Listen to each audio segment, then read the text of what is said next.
Since the late 1800s, Texas A&M has had a rich history of cavalry and horse-drawn artillery training.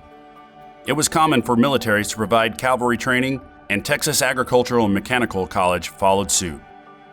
In 1940, following the example set by the United States Army, Texas AMC disbanded its own cavalry unit. 32 years would pass before a cadet would mount up and ride at another Corps event. I'm Mike Collins, class of '74. I was the first commanding officer at Parsons Mounted Cavalry. Inspiration really came from Darrell Williams, who noticed the class ahead of us had some riders ride in at a football game, and he was the motivating force to get the ball rolling. And with him, Doug Latimer, a few other guys, we went with the idea to the Trigon, and the Trigon, that was Colonel Tom Parsons. Tom Parsons was a can-do guy. When you came to Parsons with a problem and you had a solution to the problem, he'd back you 150%. You didn't bring Parsons a problem without an answer. But if you had an answer, you had a logical way to handle it, he was in your court. I don't believe I ever got from Tom Parsons anything close to, that won't work. We tried, but we failed. I didn't hear negativity. To be able to get us to march in, we had to find a way that everybody was happy, that we wouldn't tear up the turf. To do that, we had to find galoshes. The horses have different size feet. Some of them have great big feet, some of them have smaller feet. One common thing, they don't like galoshes. And we lost a few as we went in, had to collect those as they came back. I was so relieved when we got through that nobody got thrown, everybody made it through, the horses looked good, and we were greatly received by the fans. The most important thing really was we survived. There was a lot of naysayers. You can't do this, you can't do that. Ignoring them and getting it done. Living on now 50 years later saying it still exists makes you feel that they've survived. There's been 50 units since we came through. Everyone has its own personality. Everyone did things probably right and probably did things that weren't right. Hopefully they all learned from them. Initially, the cavalry was housed on 5 acres at what is now the Rellis campus. In 1975, the unit moved to a 26-acre location west of main campus on FM 2818. In 1981, the area's official name became Fiddler's Green after the regimental poem of the same name. As with the university and Corps populations, change in the demographics of Parsons Mounted Cavalry came in the 1981-1982 school year when Loge Beebe Barnes, class of '82, became the first female member of the unit. My name is Loge Barnes, class of '82. I was the first woman in Parsons Mounted Cavalry. I was formerly known as BB Buck at that time. I decided to join Parsons Mounted Cavalry because as a fish, when I arrived at A&M, I really wanted to be in the Texas Aggie band. I played the trumpet and rode horses were two of my biggest passions. And I was told that I could not be in the band because I was a woman. And so when I became a junior, I made it a goal to join the CAV. It meant a lot to me to be able to participate in the CAV. I guess also because there had never been a woman, it kind of raised the bar a little bit more. When I joined the CAV, being the first woman, I wasn't particularly welcome. I mean, it was rough. I'm not going to say it wasn't. You have to make sure that you are meeting the same standards that the male cadets are meeting. You can't ask for, exceptions to be made because you're a woman. And I think that in most cases, that does happen. And I think especially if you're on the tip of the spear, so to speak, you oftentimes have to be even a little bit better. When you're overcoming those barriers and you're not realizing that at the time, you're actually pulling out the bricks for the future behind you to step on to reach, higher than you ever considered reaching. Well, I think when I did go visit, I was surprised by how much progress had been made because it felt like it took a long time for progress to start, but once it started, it seemed that it progressed pretty quickly. There were a lot of women in the CAV, that it's fantastic the way that horsemanship is really being focused on. We didn't. We just went out and rode and did our best. And if you didn't know much about horses, I'm not sure how much you actually officially learned, during your tenure, your 2 years there. So I think, as young people going in there, learning about horsemanship, hopefully they learn about being ethical and doing the right thing, even if it's not the popular thing to do. Because I think that's the hard part about being there. I think it's a much more supportive organization now. I think that learning to be, work in teams and to have that work ethic, being ethical, all of the things that you learn from being in a special unit like that, and then you add the horses in, that just adds another layer. You have that responsibility for something else other than yourself that you can focus on. And so I think it's a great learning opportunity. It's a great networking opportunity, and I think they should, go for it. Just like the school's first cavalry units, Parsons Mounted Cavalry wasn't a complete artillery unit until 1974, when cadets uncovered a 3-inch M1902 field gun during a cut for Aggie bonfire. This discovery set in motion the story of a future cavalry staple. The process of restoring the cannon began in 1977, when John Gunter III, class of '79, petitioned Colonel Tom Parsons to allow him to undertake the project. Parsons agreed. The process would take a better part of 2 years to reach completion, and would end with the cannon being christened as the Spirit of '02. In 1982, PMC Commanding Officer Dale Gibson, class of '83, added a new chapter to the unit's history when he was granted permission to fire the cannon on the quad for the first time. My name is Dale Gibson. I was the commanding officer of Parsons Mounted Cavalry in the 82-83 school year. I am class of '83. I joined Parsons Mounted Cavalry because couple of reasons. My first love in life had always been horses, and that was a way for me to be involved with horses while I was there at A&M. Prior to being in Parsons Mounted Cavalry, I had no clue there was a cannon out there. In fact, my sophomore and early part of my junior year, the cannon didn't have a case on, didn't have any wheels. There's a plaque on the quad where we fired it officially for the first time, but I like to tell people in the story that it got fired unofficially quite a lot before that. The actual official firing of the cannon, that was all Captain Waller and the brass at the Trigon. We finally, in the spring of '82, finished the restoration process of the cannon and got the wheels put on it where we could move it around, and it actually looked like a real cannon. They said, we've got this cannon, let's do something with it. The first time we officially fired it was for step off for marching in September of fall of 1982. I had no clue at the time as to how to give the command to fire, and I asked Captain Waller, I said, we were standing on the quad getting ready to do it, and I said, how do I do this? And he said, oh hell, Gibson, I don't know, just stand 2 steps in front and 2 steps to the right, throw your saber back and yell fire. And that's what I did. My left ear's always had a rattle in it since. When I was in the Corps recruiting program, I'd always tell people that, if it wasn't for the Corps, Texas A&M would be just like any other university. And the cannon gives a symbol that sets Texas A&M apart from any other university, I think.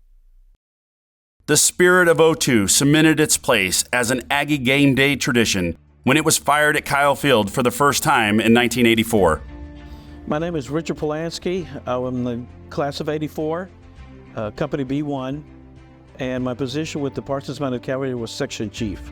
We got the horse team to pull the section, and the horse team could pull it, with our marchings and everything else.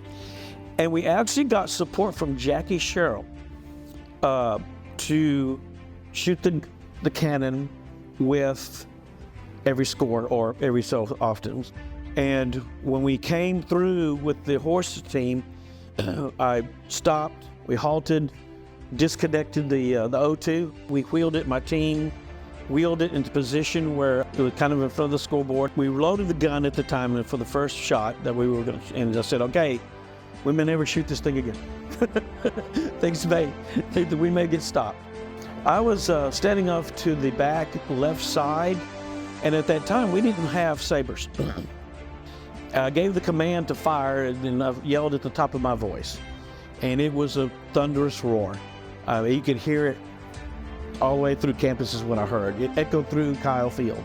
Smoke came bellowed out of the end of the barrel, and it covered the whole half of Kyle Field because all the black smoke and everything. The rest is history. We started firing at every game, and the public loved it. The Aggies around enjoyed it, especially any of the Corps cadets, only old Ags like that enjoyed this, and old military. They love to see that, to bring back that history, to bring back that reenactment, to bring back the drills and everything they did before then, and the veterans that left and did not return. It's just kind of like they're the voices from beyond singing out. To see the cannon still being fired at game day, it brings back a bit of affirmation to see that the work that we had all done still continues. That it just didn't die off. It's still moving forward, and it's still growing. That's what brings me to a little bit of happiness and a big smile on my face. As time has progressed, so has the renown of the cavalry. In 1989, Parsons Mounted Cavalry attended the inauguration of George H.W. Bush, the 41st President of the United States. 36 members and 22 horses took part in the event. Just as Parsons Mounted Cavalry grew in reputation, so did their facilities and numbers. The acreage of Fiddler's Green expanded from 26 acres into 50 acres. An increase in space has allowed for more horses and riders. By 1993, Parsons Mounted Cavalry had grown to more than 60 cab jocks.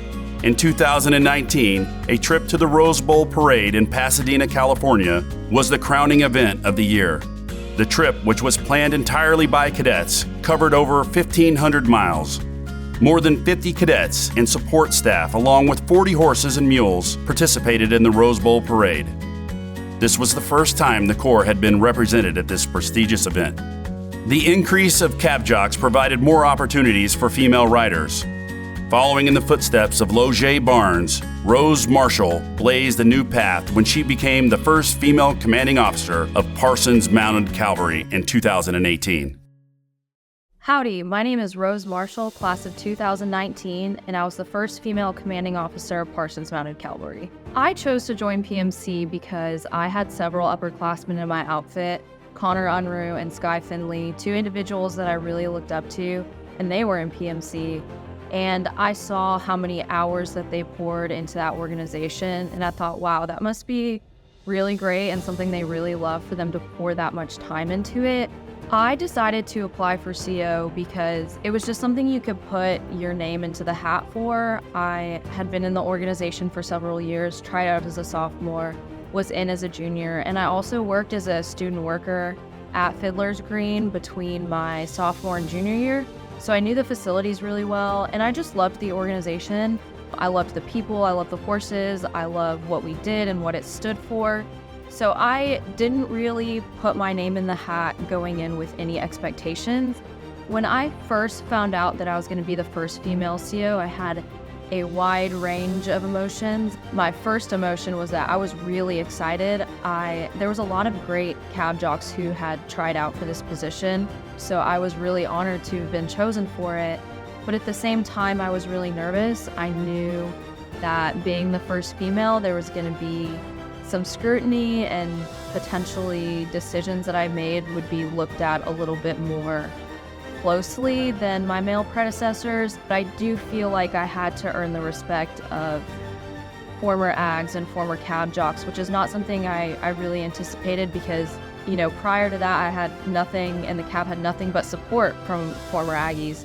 But that was something that I kind of had to come to terms with, and I think it all worked out. My experience in Parsons Mounted Cavalry affected my experience in the Corps in a way that enhanced my experience.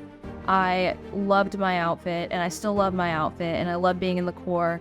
but I think the CAV really gave me an opportunity to step into a leadership position that I was really going to be passionate about and I was really going to enjoy. I think PMC represents what an incredible leadership opportunity there is at Texas A&M and the Corps of Cadets. PMC is the only mounted ROTC cavalry unit in the country, and it's entirely cadet run with some advisor oversight. But there is nowhere else in the country that offers that type of leadership learning lab. And it just represents, the opportunities for cadets and for students. And I think it's a really incredible organization. Building on the foundation laid by former Parsons Mounted Cavalry members, today's cavalry continues to build on the previous 50 years of tradition. What was once a struggling unit has become one of the Corps' most coveted, unique, and recognizable special units. Jeff Gardner, class of 1982, and I am the military advisor to Parsons Mounted Cavalry. When I was a junior, I wanted to join the CAV, but the problem was we had to provide our own horses, and I didn't have a horse at the time. One of my buddies in my outfit, their family had a horse that they weren't using, and so we went down and caught that horse and brought it back, and so I was able to join the CAV because I was able to bring a horse with me. In the spring of 2009, the CAV was having some problems, and General Weber, the Vice President for Student Affairs, came over to my office one day and sat down and asked me if I would do him a favor, and I said, yes, sir. And I said, what's that? He said, I want you to go out and fix Parsons Mounted Cavalry. I said, okay, so what do you want me to do? He said, I want you to fix it. So that's how I became the PMC advisor. Went out there to do General Weber a favor and to help the CAV. I mean, I obviously have connections to the CAV, and I want them to do well, and this was an opportunity to get involved with them again. I think it's a great honor to be able to work with PMC and the cadets that are out there and site managers that I've worked with. Watching these young people grow and mature and watching them transition from being a junior where they really don't know much of anything about what we do to becoming the senior leadership where they actually run the entire cavalry. And that's really amazing to watch. So in my day, if you had a horse, you could join. Nowadays, it's a lot more challenging than that. Sophomores apply for Parsons Mounted Cavalry in October.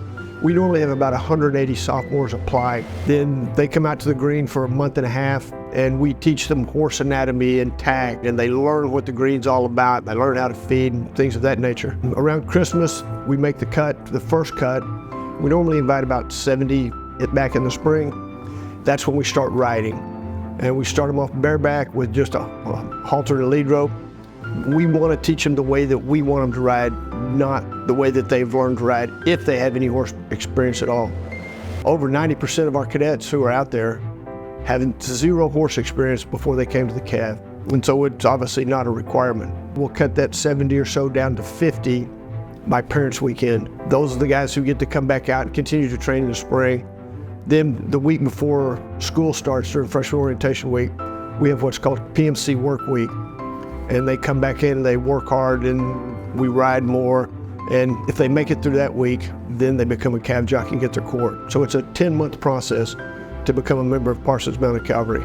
PMC's grown since I was there in incredible ways. We start off with one building and 26 acres. Our class and the class behind us put up the Billy Bryant barn, the old barn. So that was in the spring of '82. Since then, we've gotten the McFerrin building and the McFerrin covered arena. The numbers are obviously substantially greater. And we have 50 acres out there that we put 70 horses on, and we have currently have 86 cadets. So it has grown in every way, especially in reputation and prestige. CAV was not favorably looked upon for a number of years. We were kind of the outcasts of the Corps, the guys who were, cowboys, rednecks, whatever. Now it's extremely prestigious, and everyone across campus understands that prestige and who we are and what we do. I'm really proud of them. I'm excited to see them out there. They take their job very seriously. They work very hard, and they look really good. The public doesn't see what goes on behind the scenes, and so they don't know how much time, effort these kids put in, but it really comes to light when we're at an event. My name is Chaz Garcia. I'm class of 2024, and I'm the Parsons Mounted Cavalry Company Commander. PMC was something I didn't really know much about until when I was kind of in, call it sophomore year of high school. I was talking with an old friend of mine. I grew up working with horses, I loved horses, and he told me about this organization in the Corps of Cadets at A&M called Parsons Mounted Cavalry. He said it was a good way to stay in touch with horses while still wanting to pursue my Army career. I actually watched them ride in San Antonio for the Battle of the Flowers, and watching them go by was something I saw that and I instantly said, I want to be a part of that. That is something that looks incredibly special. I joined the Corps and that was the goal all along, was to find my way into PMC. Being a part of PMC is something special. When I'm out there at the green working with who I think are the hardest working people in this entire university, and I'm interacting with some of the most beautiful animals I could ever see, there's some special, surreal thing. I mean, Aggieland is incredible and this is my home, but Fiddler's Green is my little piece of heaven. And just being there, seeing people struggle, seeing people learn is probably one of the most special things that I will ever have. For me, serving as a CO is an opportunity. My junior year and my sophomore year as well, the Cav gave me a place, gave me a home. Now being the commanding officer of it, my hope is just to maintain that legacy of training. The Cav is the place where you learn and grow into your better adult self so that you can be a good professional in whatever environment you're going to be at, whether that's corporate, personal, or military. It's that responsibility and also opportunity to make sure that every single person under my command is learning and growing every single day.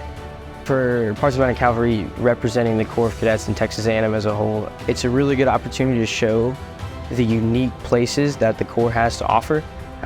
No other organization in the entire United States does what we do. Riding through a college campus with 56 horses, as well as a wagon and a cannon.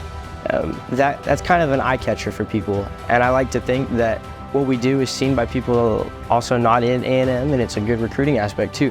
I mean, come join the cavalry and you make one of your best friends, and that best friend is a horse, you know, and people like to hear that. I think my advice to someone who's considering joining would be, don't consider it, do it. This is the place where you will genuinely learn how to be your best self.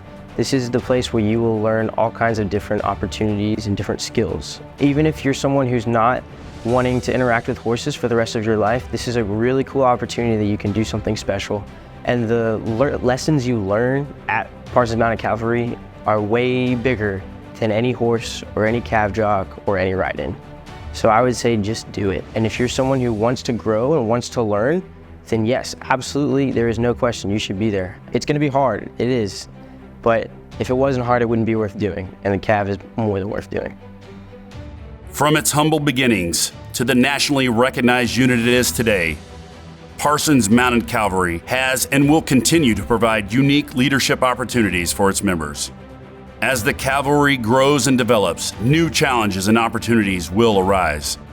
As in the previous 50 years, these cadets will rise to meet the challenges as they come. Ride on!